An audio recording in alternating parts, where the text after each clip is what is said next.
Ngayon mga boss, maglalagay para tayo ng rapid backfire.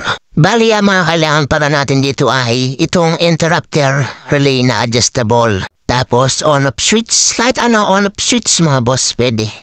And itong 4-pin relay mga bossing.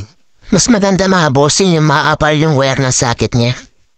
I-set up muna natin yung mga wire mga bossing. Dito muna tayo sa interrupter relay mga boss. Yung dalawang yellow na yan, i-connect nyo lang sa number 85 and 86 ng relay.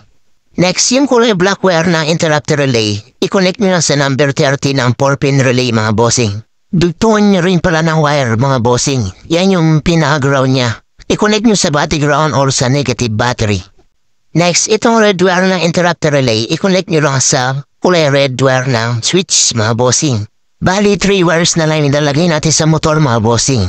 Number 87 na relay sa pulsar. Yung kulay black wire ng switch, sa ignition switch, at itong ground niya mga boss. May full diagram pala ako nito mga bossing. Nandito sa dulo ng video. So, ikabit na natin sa motor mga boss. Ngayon mga bossing, number 87 na relay, itap nyo lang sa pulsar ng inyong CDI. Para lamang pala ito sa mga naka 4-pin CDI mga boss or naka battery operated na. Yan pala yung pulsar ko, pinakauna.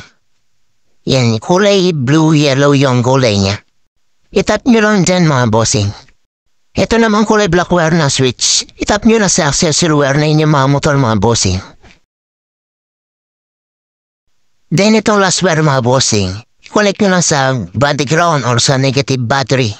Yan yung wire ng number 30 na relay at kulay red ng interrupter relay mga boss na pinagsama.